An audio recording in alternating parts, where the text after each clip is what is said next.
This episode of Paddling TV is brought to you by Yakima Racks and Trailers. It's never been easier to get out and enjoy the world with your friends. Visit us at yakima.com. You don't need a PhD to realize that strapping a 16 to 18 foot kayak to the roof of your vehicle can end in disaster. And so take the time to do it right. To start with, I just don't trust factory installed racks. They're not nearly as strong or reliable as a good set of racks like Yakima racks. Either way, it's a good idea to put some padding on your racks to protect your boat. Even better, Yakima has some great accessories that protect your kayak and make it more secure on the roof of your vehicle, like the Mako saddles and the Hully rollers. Although these are great additions for transporting any kayak, I would almost call them an essential piece of gear for transporting fiberglass or Kevlar kayaks. Now, to get your boat on the roof, it will be much easier with two people.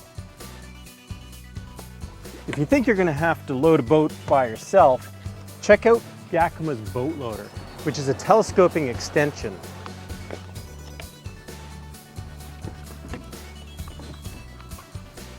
Simply slide the kayak on and then retract it when you're done. In my opinion, the ultimate rack system for any long kayak is Yakima's rack and roll trailer, because there's virtually no lifting involved. At only 150 pounds, the rack and roll can easily be towed by any vehicle, and it carries up to 4 kayaks. The cool thing about the rack and roll trailer is that it uses the same crossbars as the roof rack, which means you can use any accessory with it. On the other end of the spectrum, the most basic and cheapest way to transport a kayak is by using soft racks, which are basically just pads that protect your roof as you tie your kayak to the vehicle through its open doors. Now, this can work for really light kayaks, but it's not nearly as secure, and you can do a lot of damage to the roof of your vehicle. No matter what type of rack you use, you'll want to use heavy straps to tie your kayak down. And when you're using these things, the best way to do it is to go under the rack on one side, and then you're going to throw both ends of the strap over the kayak. This is when it's nice to have the padded cam buckle, so you don't ding up your car.